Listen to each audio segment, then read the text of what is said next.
Hello, Brian Fazio, Newton County's Public Information Officer, here with you for another Do You Know Newton? Do You Know Newton, of course, is our monthly podcast. If you're watching me, you know where to find me on YouTube, or if you're listening, everywhere that podcasts are available on your Android, iPhones, and other devices. I want to start off this edition of the podcast with a look back at February before we get to our special interview with one of our wonderful employees here at Newton County.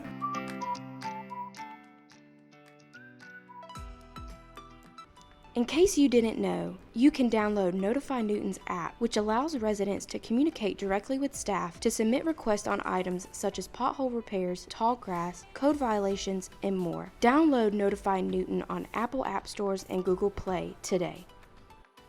Be notified of an emergency situation with Code Red Mobile Alert. Newton County is a subscriber to this alert system, providing the alerts to residents for free. Download the Code Red app on Apple App Store and Google Play today. As everybody knows, love is in the air in February. Every February 14th is Valentine's Day. We celebrate Valentine's Day here in Newton County with a special function performed by our wonderful judges at the Horace J. Johnson Judicial Center. They opened up the courthouse for free weddings. That's right, our judges married 22 wonderful couples here at the Horace J. Johnson Judicial Center on February 14th. It was an all-day affair, with judges performing weddings seemingly nonstop throughout the day. I want to thank all the couples and families who came to celebrate the big day. Also, a special thanks to all the people who supported that wonderful day, including several bakeries throughout the area and others. We had a little reception area set up where the couples could get their pictures taken. They could also, there was some cupcakes and music for them to enjoy. It really was a great day, and it wouldn't be possible, of course, without our wonderful judges and staff, in particular Judge Melanie Bell, Judge Javita McCamey, Judge Candace Branch, Judge Tammy Wells-Thomas, and Judge Destiny Bryant all performed the weddings that day. And it was really a great day with joy going to many of the couples, as well as the staff who got to see, truly wonderful experience by those couples. Another great event in Newton County this February was the first ever HBCU softball invitational tournament held at Turner Lake Complex. We'd like to thank the sponsors of this tournament, the people who put on the tournament. They brought 11 HBCU softball teams to the Newton County area. It was great to see all the players not only playing on the field, but to see them and their families shopping at our local stores, dining at our local restaurants around town. It was a great weekend here in Newton County. It all kicked off Thursday at the Turner Lake Complex with a kickoff banquet. And then on Friday, Saturday, and Sunday, games went all day with a set of games in the morning, a set of games in the evening. All the teams played really well. There's some great softball. I was fortunate enough to see a couple games myself. Saw some high-scoring games, some low-scoring games, a few home runs, but most importantly, everyone seemed to be having a good time. The weather got really nice on Sunday. It was nice on Saturday, but a little cold. However, the young ladies persevered through it all and played. There was a winner, of course. The Howard University Lady Bison came out on top, the first Watt League Cup champions. So congratulations to them. But congratulations to all the teams, and hopefully we will see you again next year as this tournament seems like it'll grow and continue to develop here in Newton County. Again, I just want to shout out the tournament organizers for bringing this here, and some of the teams that did play were Alabama State, North Carolina Central, Prairie View A&M University, Grambling State, Jackson State, Alcorn State, Alabama A&M, Howard University, South Carolina State, Maryland Eastern Shore, North Carolina A&T, and Fort Valley State. Again, thank you for a wonderful weekend of softball here in Newton County.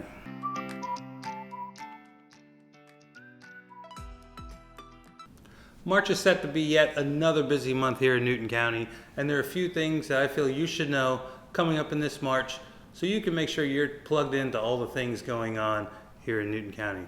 First, we're all set for another year, which means your Newton County employees, in particular your finance department, department heads, and board of commissioners, are busy preparing for the fiscal year 2025 budget. The budget is set to be passed always around May or June, as we are a July through June fiscal year. However, that means that the budget season starts for employees in February. Departments have been busy preparing their budgets, and in March, those proposed early preliminary budgets will be presented to both the Newton County Board of Commissioners and you, the public. We start our budget season with several budget workshops in March. The first one will be March 18th by our department heads.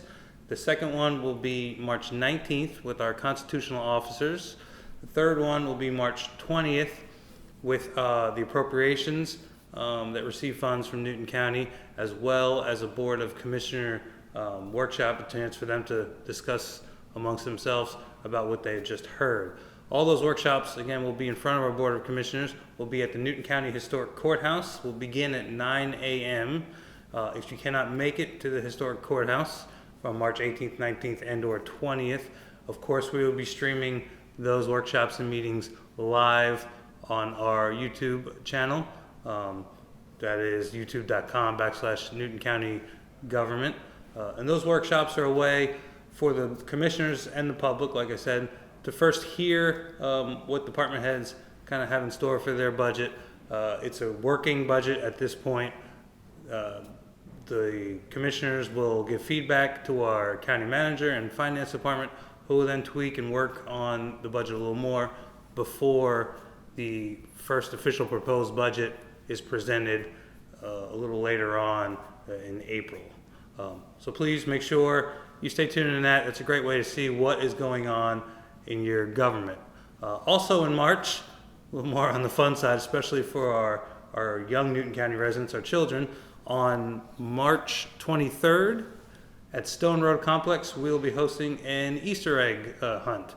Great time for the kids. It's at Stone Road. Our recreation department does a great job setting up Easter eggs for various age groups, so you don't have to worry about the little ones getting trampled on by the big ones, or the big ones getting the eggs snatched out from under them by the little ones.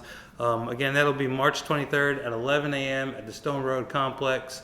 It's a great time. Kids can pick up the Easter eggs. Usually there may be a special guest with big long ears and a little cottontail hopping around the place for the children to have their pictures made with. So make sure you check our website, social media, as well as Newton County Parks and Recreation social media and website for more information on that. March 23rd at 11 a.m. at Stone Road Complex. And finally, a big event that we have coming up on March 26th.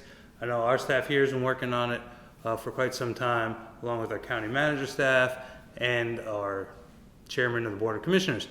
March 26th, Tuesday, is the return of Newton County's State of the County address. Why is this a big deal? Why is this important? Well, it's a way for you to hear from our chairman of the Board of Commissioners, Marcelo Baines, on what we accomplished in 2023, as well as the vision of coming 2024. You may be familiar with the State of the Union address, where the president comes, and addresses Congress and addresses the nation on what all is going on in this country. The same thing will be happening with the State of the County, except on a local level, things that affect you every day on your commute to work, or commute to bite, or grab a bite to eat, or just your daily routine. The chairman, Marcelo Baines, will be giving that address, like I said, on Tuesday, March 26th, starting at 10 a.m. Great event we have set up. We're going to have a conversation between the chairman and the county manager, Harold Cooper, where they'll discuss kind of how your county operates, what some of the accomplishments were. Then the chairman will state his vision for the upcoming year. And we invite everybody to come out and attend if you can at Porter Auditorium, where the old Newton High School used to be, by the Career Academy. Or, of course, we will have it streamed live online on our YouTube channel, where you can watch the State of the County address either live or go back and watch it later on at a time of your choosing. The State of the County address is set to be a great event. We're looking forward to it. So please join us either live or virtually March 26th. That's a Tuesday at 10 a.m. at Porter Auditorium, March 26th at 10 a.m. We look forward to seeing you there.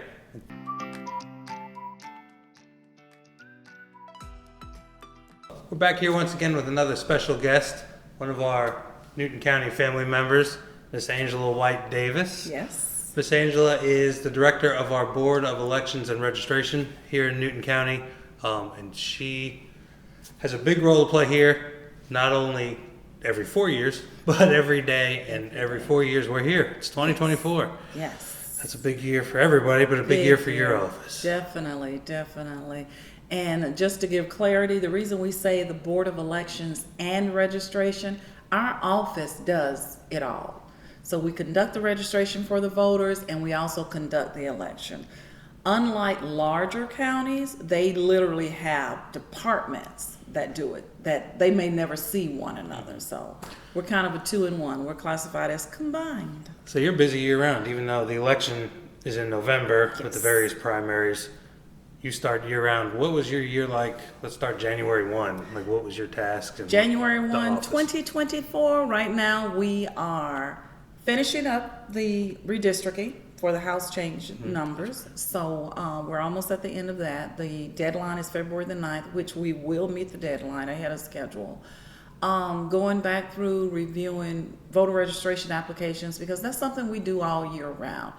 A voter never stops registering, whether it is updating their name, updating their address, and in some cases, their license number has to be changed. So we're constantly doing the voter registration. So with the election, which is March the 12th, which is the presidential preference primary, we literally started planning about 6 months ahead of time because there are so many things that have to be done. Not only for prepping the ballot, but also prepping the staff. And when I say staff, our staff and poll workers. Yeah, and our office staff, how many people are in our office staff, in Newton County employees? Right now in my office, I have a total of 6 people. 6 people. So, and everybody has a different task. We're still working as a group. Daily, we are processing at least 100 voter registration application request update.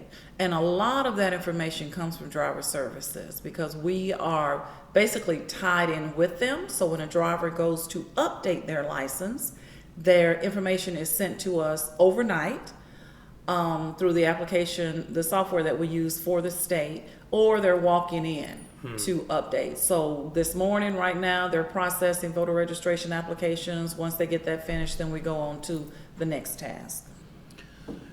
And then once the election comes, your office swells a little bit. I mean, it's not just 6 people.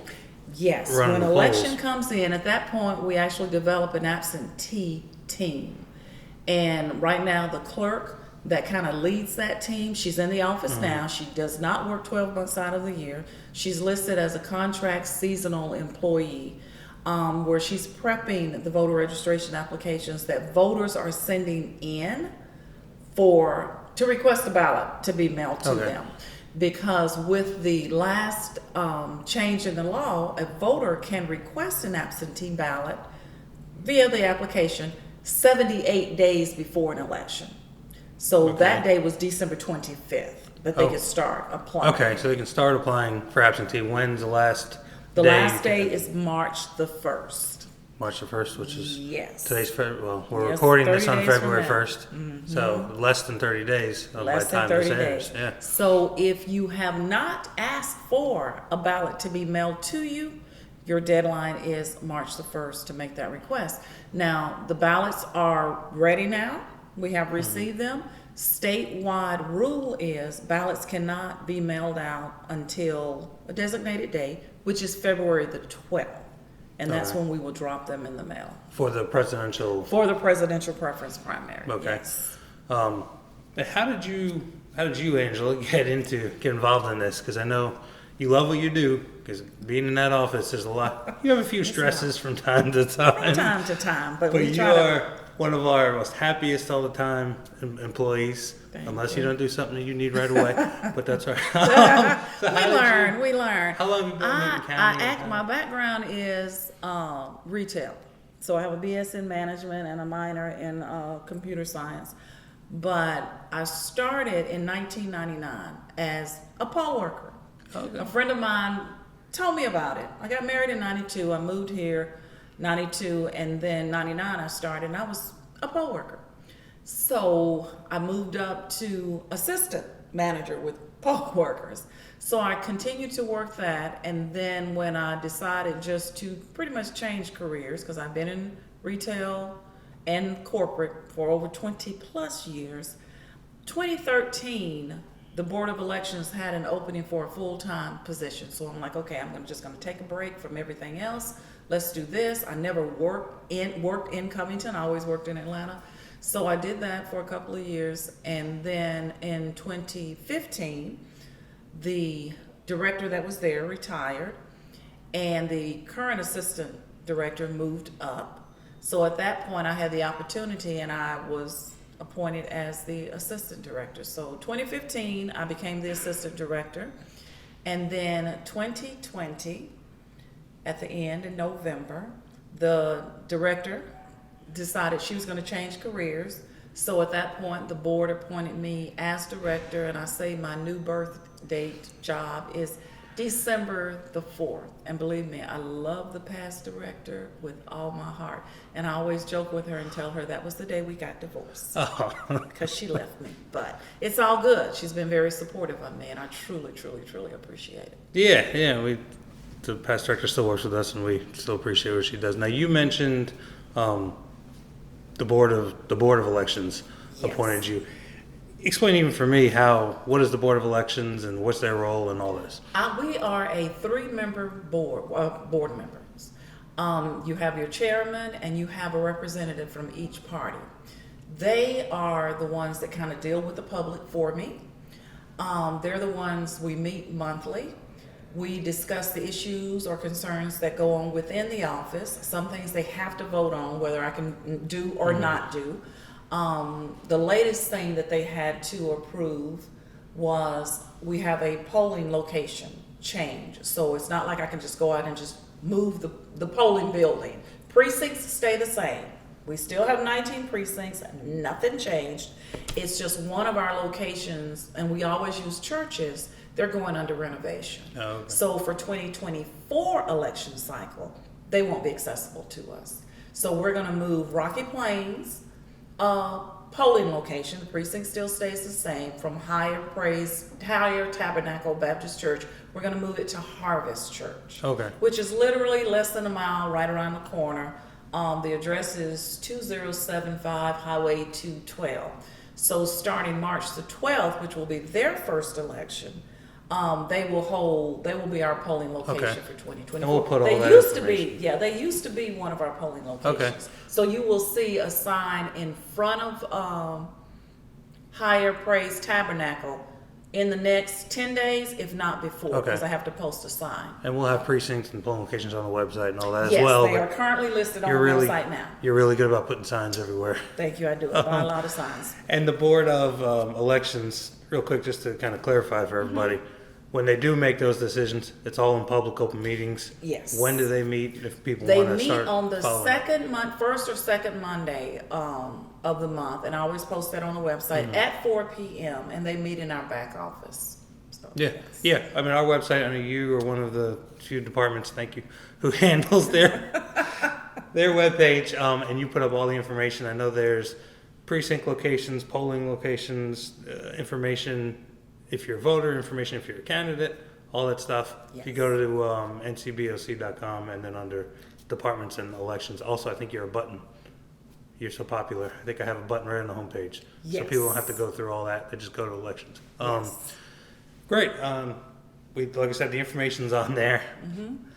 Some of the information you'd like to share today, I know there's some dates you probably want to share. And Yes, and I'm gonna rumble pages so I don't get my dates mixed up. Currently, we are doing the presidential preference primary election March the 12th. Advanced voting starts February the 19th through March the 8th. We will have 3 sites. One of them will be the Turner Lake Recreation Center, where we'll be voting in the banquet room. The second site is gonna be Prospect Church at Oak Hill, which is off of Highway 212. They will be open February the 19th through March the 8th. And then now we're going to have Life Point Church of Nazarene. And I do give kudos and thank you to the pastor and the congregation of that location because they did open their doors up for us. Say that's a new one for us? It's going to be a Okay. new one for us, and they're off of Jackson Highway. So they're right off of the square. So the goal was, because we get a lot of traffic Okay. at Turner Lake Recreation Center, a lot of traffic during advanced voting, is to kind of relieve some of that pressure from them so that it's not, I'm not going to say it's not going to be a long wait, but you will have 2 locations close by. Advanced voting goes on for 17 days. The state requires us to do 2 Saturdays. And the first Saturday will be February the 25th, and the second Saturday will be March I'll have to check the date because I just called it out. And this is for the presidential preference. This is for the so presidential only, preference Only the primary. presidential. You're not going to find tax assessor and all You those will on there. not find your tax local commissioner. offices that are running on this ballot. This is strictly presidential preference primary. And during all primary elections, the voter has to vote under a party. So you either have a Democratic ballot or a Republican ballot. There will not be a nonpartisan.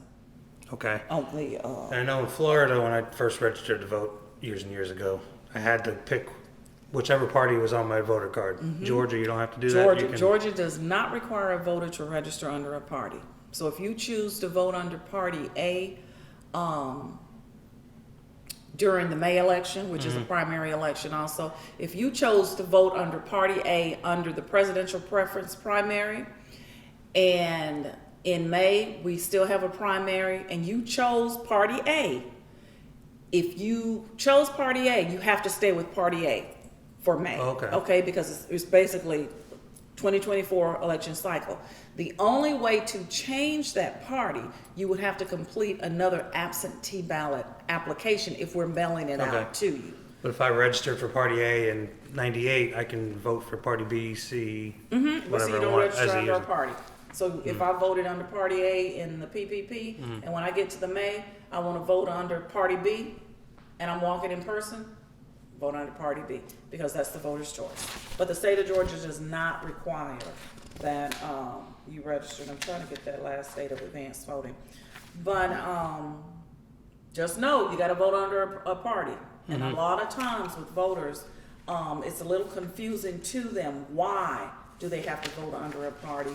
And when they're checking in, they will choose themselves. It's not like the poll worker is going to say, which party do you want to vote on? No, the voter has the option of marking that option in private. Yeah, I know some of the questions I've received is how come everybody wasn't on my ballot? Well, you only get the people, the party that you choose. In That's the only ones primary. you're going to see. So going back to advanced voting dates, and I'm sorry, and I should have remembered that, but it's February the 19th through March the 8th. We vote for 17 days. The 2 locations that will not be open on Saturday You vote and for Sunday. 17 days.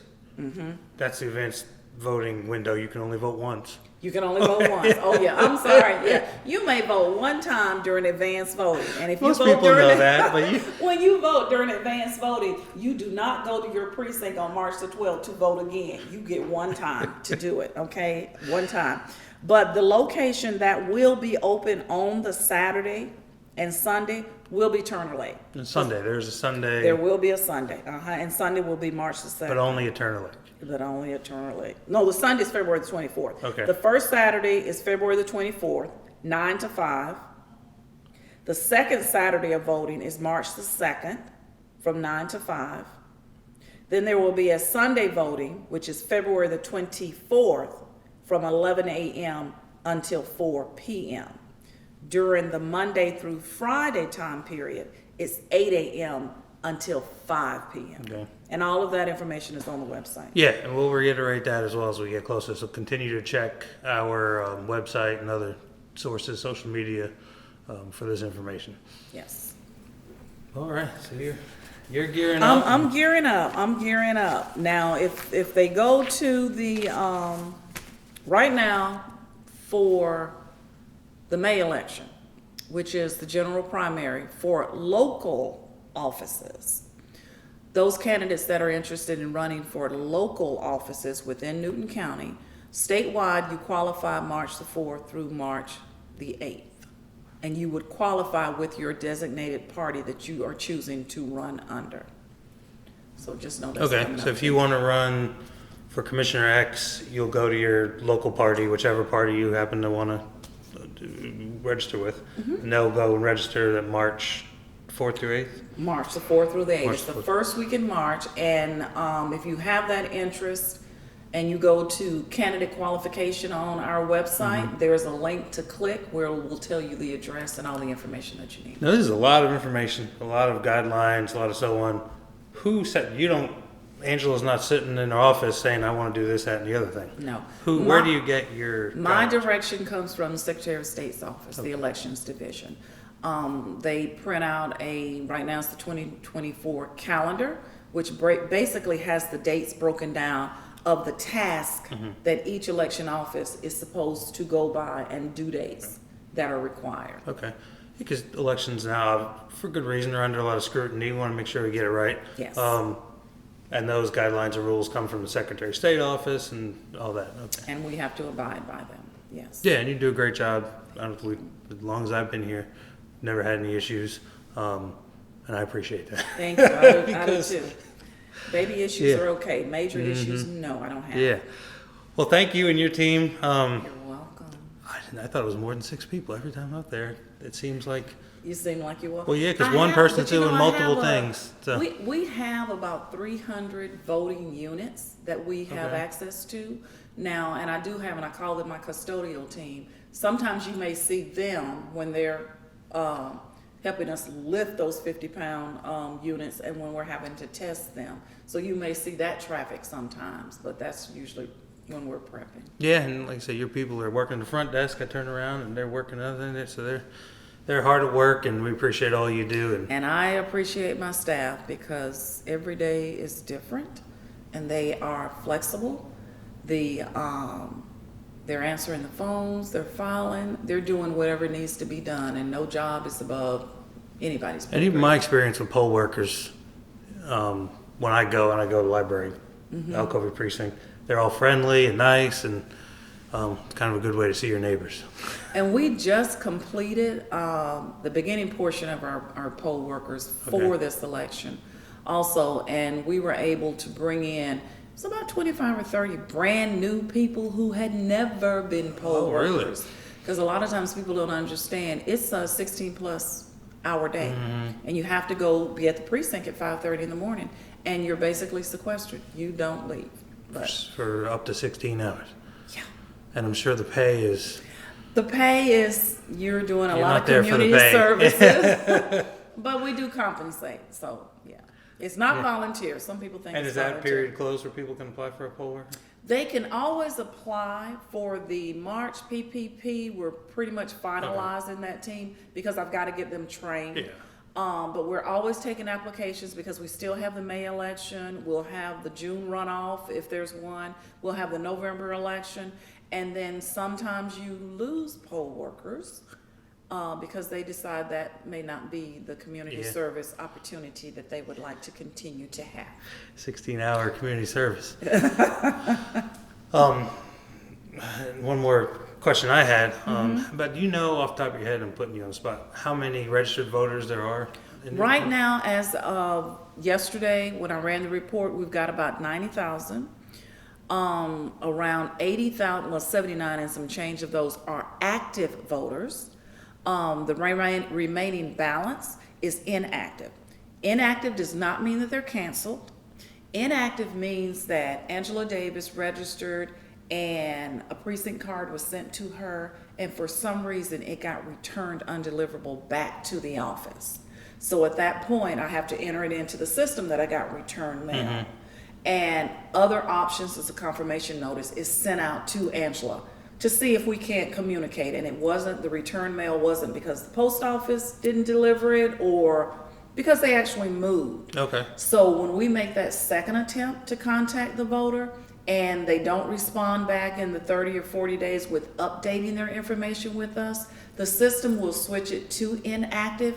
But if Angela goes to vote on March the 12th and her record in my office says inactive, I can walk right in the door and vote. It is not stopping you from Okay. voting. It's that I need to have updated information Okay, on. but you're still registered. You're still registered. And if you're yeah. not sure if they're registered, should they come visit your office? I mean, They what can should- call the office or they can visit the My Voter page. Just Google My Georgia Voter page and log in, and you'll see your precinct card. You'll see your information if you are active or inactive. Now, if you're canceled for whatever reason, you won't see your name. Then at Okay. that point, call the office and we can discuss it. Okay, and I know you have to go, but one other thing, election night. I want to know who's doing what. I remember back a decade or two ago, we used to have to sit in your office to wait for all the results to come in. Mm-hmm. But now I can do it online. If I'm sitting at home, I want to know what the commission race is, the president race. What's the best way for me to keep up? The best live? way on election night is to log into the Secretary of State's website, and there is an election hub, HUB tab that you can click on, because as we're uploading the information as the precincts come in, that information is being sent to the state. So they're constantly updating. And to go back to that election night, because we have 19 precincts, sometimes we have precinct, it takes a minute for them to drive in. They have to bring us that memory card so we can upload. But before they leave that precinct, they have to secure all of my voting equipment. So even though the election is over at 7 o'clock, there's paperwork that has to be done, equipment has to be packed up. So you're adding another hour on with that. Yeah. And then at that point, when they come in, we're reporting, but we're reporting it as quick as it walks in that door. Yeah, and it takes time. I know I used to work for newspapers, so we'd sit at newspaper offices. Oh, what was it? The Hanging Chad election in Florida. That yes, one took that's when I forever. We were started, there all yeah. night. And then here, wait in your office, but they have to secure the ballots at the precinct. Yes. So 7 o'clock comes, it ends. Secure the ballots, drive it here, and we have precincts, that aren't just down the street. They're not down the We're a big county. By the time they get here, and then they have to be checked in and all that. So it does take some time, and you and the poll workers I know are working diligently, because I've seen, and anybody can come, right? I think And anybody here can come it's public. to the public. The hearing. back office is small, so you may be out in a hallway, but the best way to watch it, especially when it's a major election, go out to the Secretary of State's Yeah. website. You're seeing everything we're uploading. So Yeah, not social media, so not Secretary of State's social. website. Yeah. Well, again, I know you're in a hurry. I thank you for taking the time. Thank you for having me. I You're about to get appreciate more it. busy, so Sorry, we I flooded appreciate your it. desk up, but I have to You're have my good, vote. because I know all the dates are important, and there are many dates, and we'll have them again all on our website as well. Okay. But thank you. You're welcome. All right. Thank you. I Look forward- appreciate your patience. Bye. All right. Thank you so much for joining me for another Do You Know Newton. I'm glad we could share with you some of the wonderful things we've done here in February, and I want to give a special thank you to Angela White Davis, our Director of Board of Elections and Registration. She's been very busy ensuring that the presidential preference primary has gone off smoothly, and indeed it has. Already in the first couple of days, we've had hundreds of people come through and cast their ballots. So thank you, Angela, for joining us and providing the information. That information can still be found, of course, on our website, ncboc.com. It can also be found on our social media pages. As you may know, if not, I hope you learn here that we have presence on Facebook, Twitter, Instagram, LinkedIn, many places for you to find information on all that is going on in Newton County, along with this show here, Do You Know Newton? So be sure to subscribe to our pages, to like our pages, and continue to follow us, and we will continue to provide you information so you indeed do know Newton. Thank you, and we look forward to seeing you next time.